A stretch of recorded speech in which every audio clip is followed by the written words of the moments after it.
Hey guys, hope y'all are having a good day. Today I'm working on the Scout finally.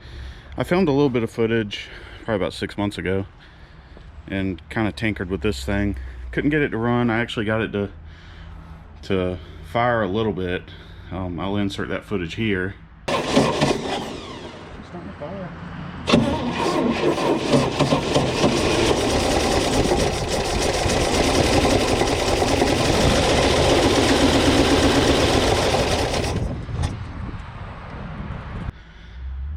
But since that one instance of it trying to run, I lost spark, and haven't really messed with it since. I've done some things to the truck though that doesn't affect it running, but got some tires on it, brand new tires.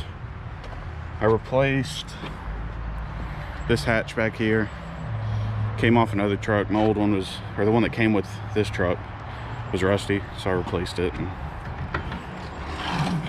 it's only got the one support there, but it works. I replaced the latch inside of this tailgate, so now it works. Things that I'm going to be working on today, obviously get it running. I've got a new ignition switch. My lock cylinder for the key got stuck in the ignition position, and I bought a new lock cylinder, which comes with a new key. The ignition switch is mounted on the column under there. Gonna replace that while I'm in there.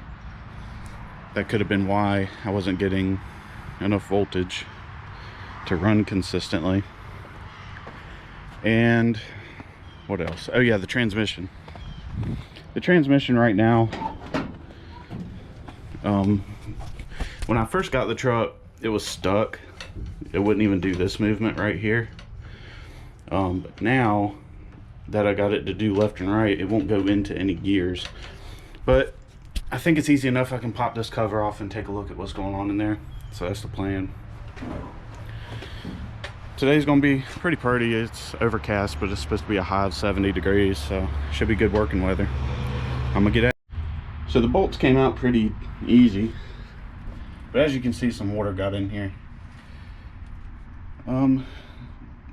If I had to guess, it's a little bit low on gear oil too.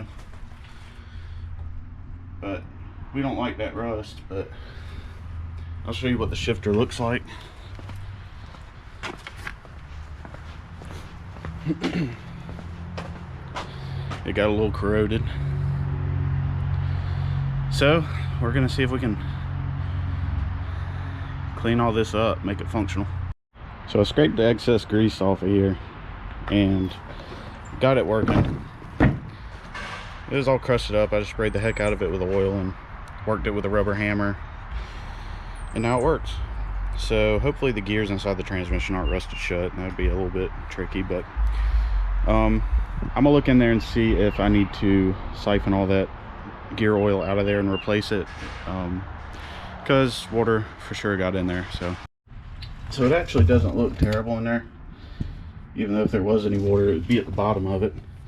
I went ahead and threw some gear oil in there because it looked a little low. And I think we're gonna run it, let all this rust break loose, and kind of get into the gear oil before we change it, and then we'll do a good change. But for now, I'm just gonna put it back together and see if we can shift into any gears. So I just tested it. We got first and second. We don't have third, fourth, or reverse. So I'm gonna open this thing back up and see if I can loosen something else up. All right, so I got first, second, third. Hold on. First, second, third, fourth. Still no reverse though. So got to figure that one out. All right, so there was a little pin, I guess you call it, I don't know. It was a piece of metal that was spring loaded, that normally when you put it in reverse, you have to fight that spring loaded pin. So if you don't put it all the way, you know, down into reverse, it would just go back to neutral. So that was actually frozen with rust. Found out that's why this thing wouldn't go into reverse. So it was just a shifter issue. So I've got all my gears. They're not crisp and clean, but they're there. and hopefully it'll kind of clean itself up as I drive it. But got first, second, third, fourth, and then the finickiest of them,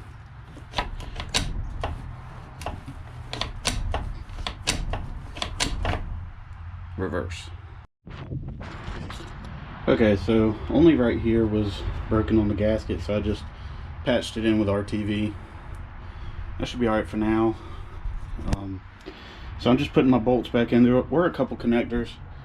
That right there I believe is the reverse light thing, and then down there's one on the transfer case shifter. So I don't know if there's a light on the dash that says something about when you're in four-wheel drive or what, but that's what this harness is, and I'm gonna plug all that back in. Alrighty, got it all back together.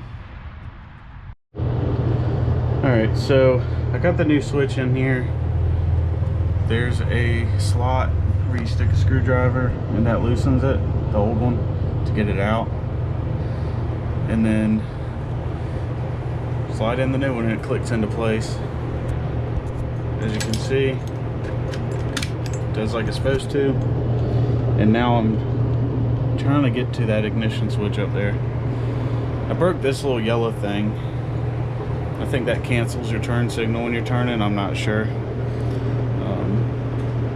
Still haven't figured out how I was supposed to get that thing out, but the internet didn't seem to help. If it's an issue, I think it works the horn. Probably the horn won't work now until I've replaced that, so whatever. We're making progress. I just dropped this bracket down that holds the steering wheel, or the column, and there's the ignition switch in there, so I got access to that now. Alright, we got that new switch up in there. It was 2 bolts holding it on, 2 wire harnesses going to it, and the rod. And as you can see, everything's nice and fluid now. The other one was kind of hard to do. So now I'm gonna start putting stuff back together. Alright, I got the steering wheel put back on. Everything's hunky-dory. Dad's over here working on the 350s. Found some mirrors he likes better, so every now and again I step over there and help him. Those mirrors came off a 90s model truck, I believe, but time to throw a battery in it. Okay guys, so I went ahead and replaced the power steering lines just because I already bought the high pressure side and I wanted to install it. I thought it was going to be a little bit easier than it was, but it's alright. We got it in there. And replace the 3/8 return line, low pressure return line too. So I'm about to put a battery in here and make sure that all of my switches still work. That's what's left of the old power steering hose. That thing was visually ugly. That's why I went ahead and bought a new one and replaced it. So didn't want it to leak immediately if we got this thing running. Alright, I just put the battery in there. I didn't tighten up my connections. Need to get some new lenses for these gauges. Alrighty.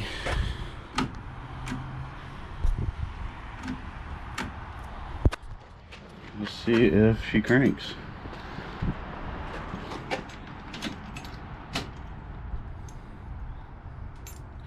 Alternator gauge just budged a little bit.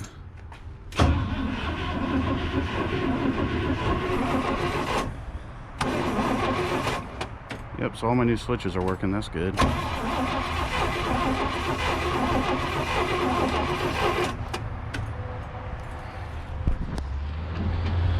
So I reckon we can always hope that replacing that ignition switch gave this thing the power it needed to get spark. So before I start testing that, I could just throw some gas down the carburetor and see what happens. I think I like that plan. Alright, I just dumped some gas down the throat.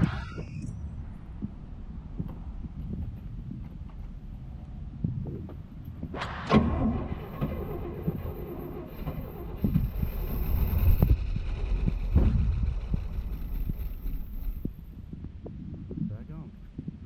I just heard something squirt. the fuel pump, trying to pump old gas.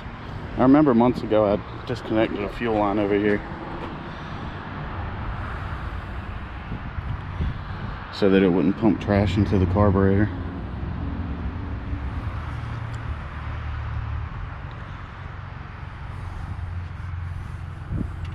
There it is right there.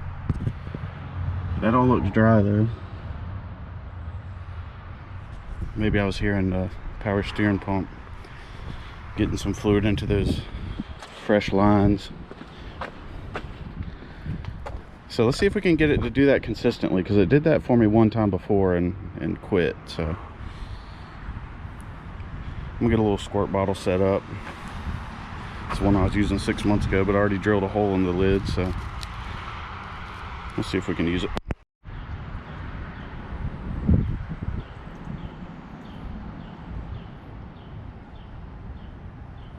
I'm hoping this is the vents. I'm not real familiar with the Edelbrock style.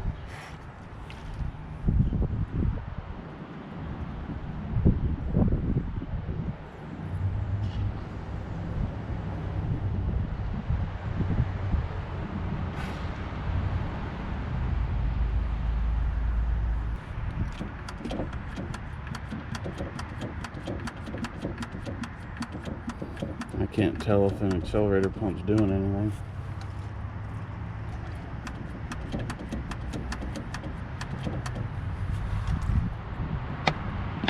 Alright, let's give it a go.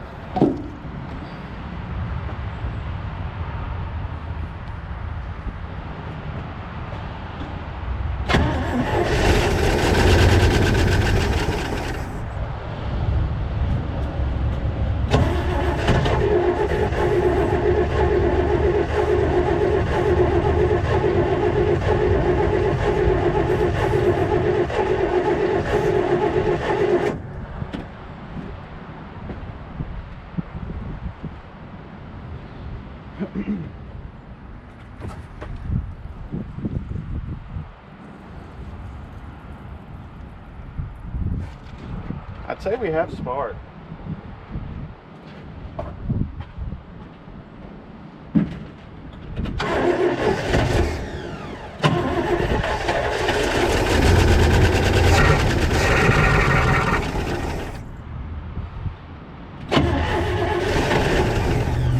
It didn't like getting a gas pedal because that carburetor's not doing anything. Do this one more time, and then the next step is going to be hooking up a auxiliary tank to this thing.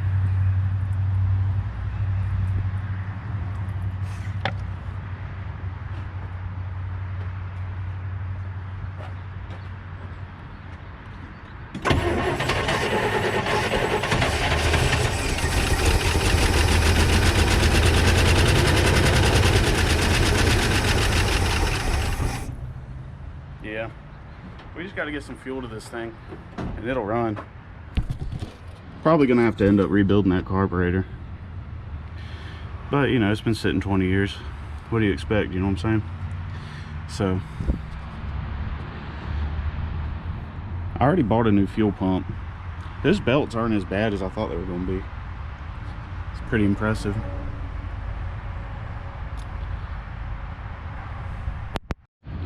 Okay, so I was thinking more about my plan of attack here for the fuel system, and I can't tell that there's anything in this tank. Obviously the gauge reads empty, but I sloshed, kind of pushed the car around, try to listen on the gas filler neck if I could hear anything sloshing inside the tank. I couldn't hear anything sloshing in there. In fact, it actually sounded pretty empty. So my theory is I'm just going to put some gas in it. I put one of these filters here so I can see what's happening.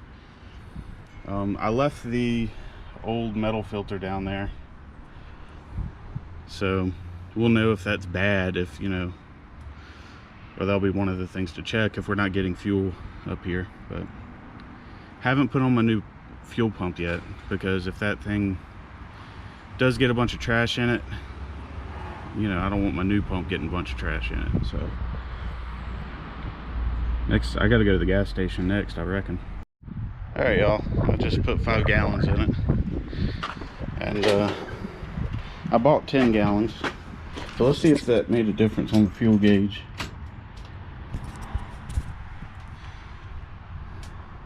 Looks like nothing on the fuel gauge.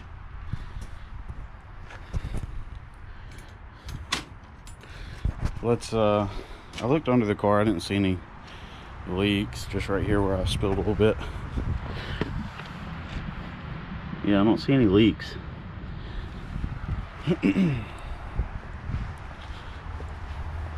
So I reckon I'm gonna try to bottle feed it and see if it can prime itself.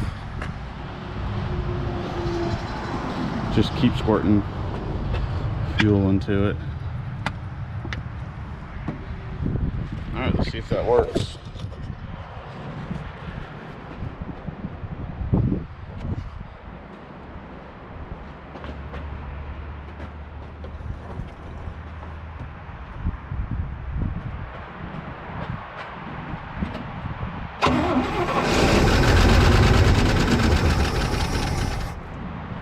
Wasn't quick enough.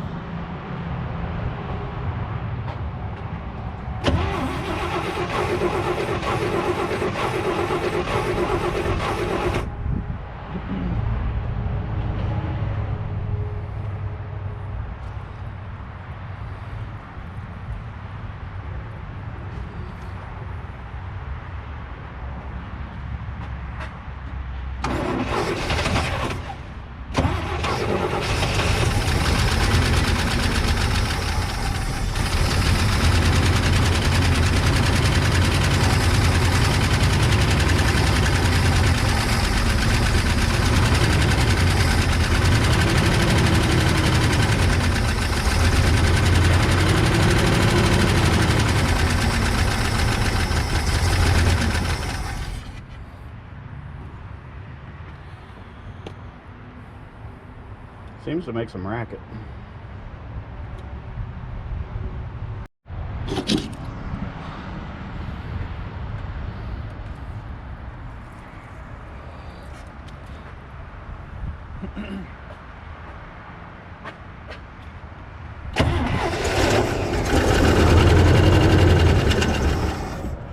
Dang it.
Still got nothing in that filter over there.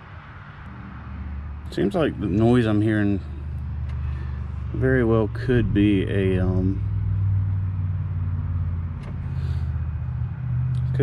exhaust leak.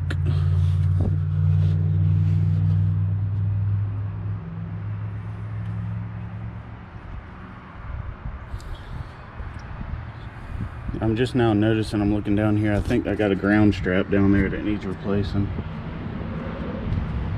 I don't know if y'all can see that.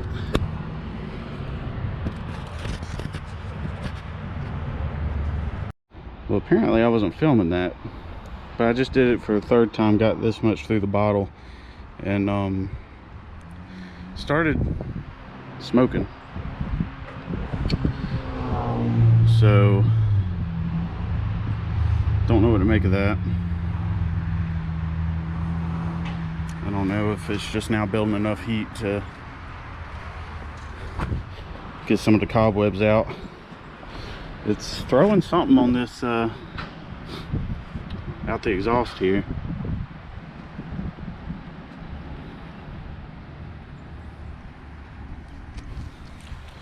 Kind of too early to make anything of it, but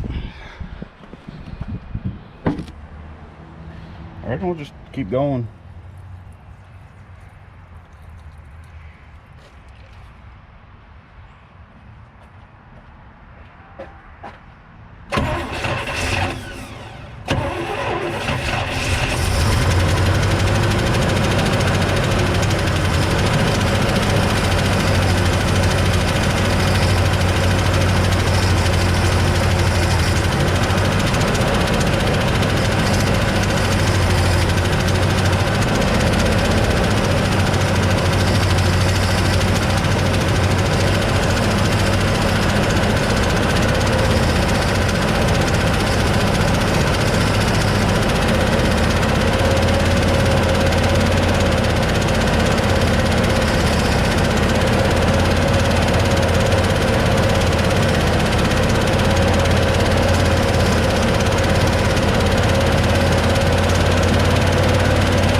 Alright, well, fuel's not getting from our tank to up here, so we got to figure something else out. It's really smoking a lot, but I did pour a lot of oil down the throat of it not long ago. Something sizzling over here. Alright, I just connected my fuel pump to a tank over here. So we're gonna see if we can get, if our fuel pump is the weak link.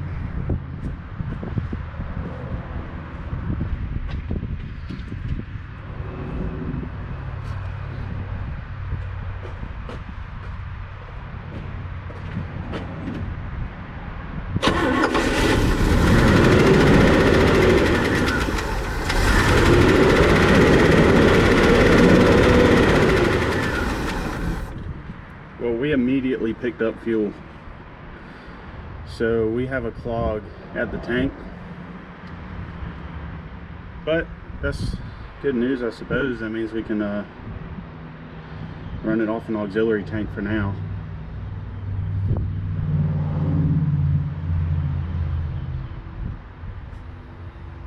Let's see if the carburetor needle and seat does anything like it's supposed to.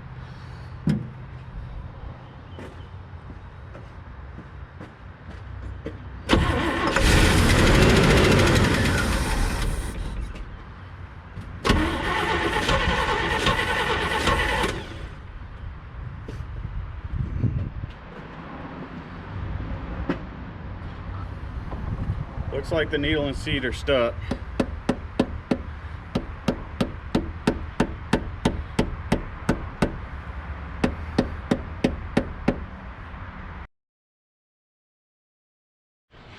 Okay guys, so I went ahead and pulled the carburetor off.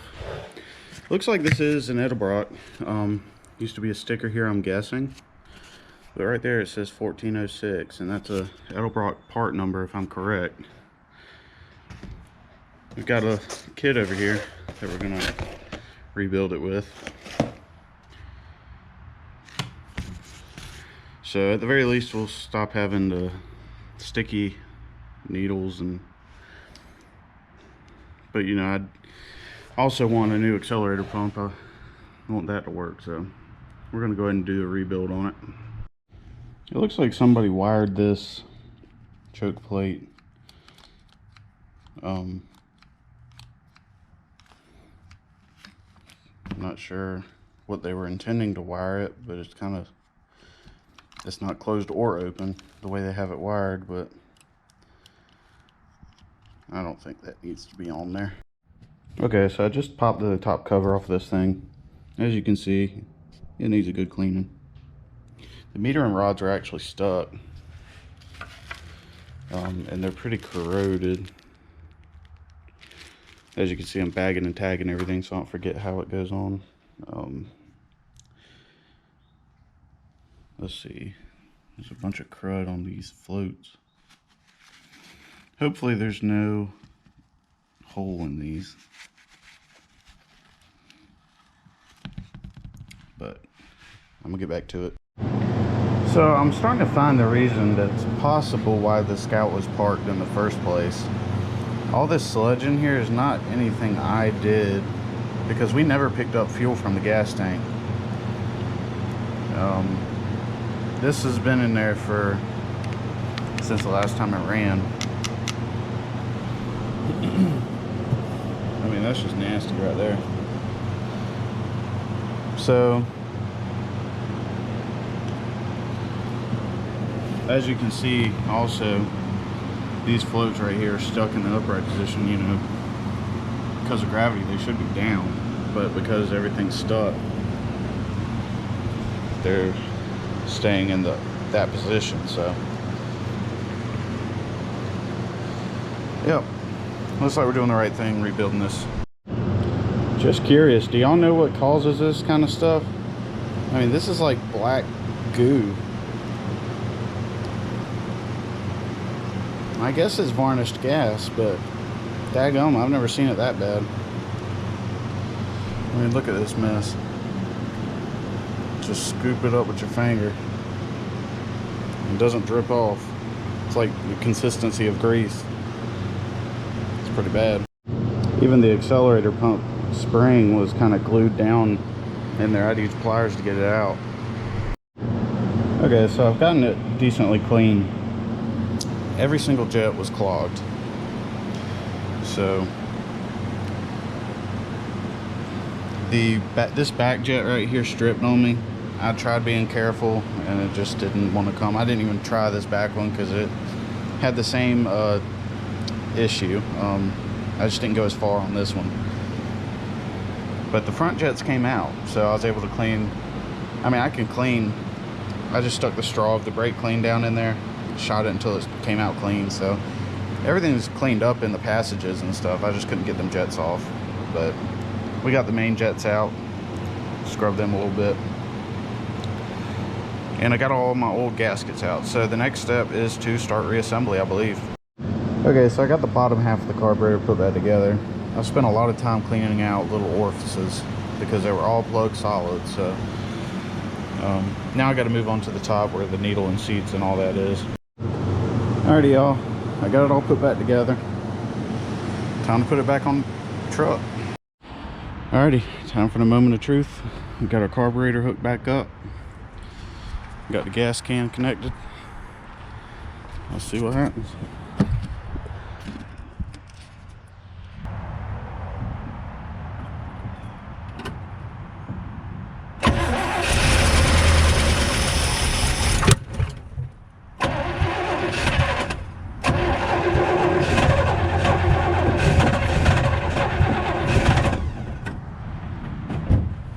We forgot the throttle return spring.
Everybody stand clear.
Alrighty guys, that's going to do it for this video. As you can see, we got the carburetor back on there and it runs, but it's idled up real high. And I looked down into the throat of the carburetor and it's dumping fuel. My suspicion is too much fuel pressure is blowing past the needle and seats. But we're going to check all that out on the next video I make on this truck. Also got to do a brake job. I've got all the parts for that already, so stay tuned. Appreciate it. Y'all have a blessed day.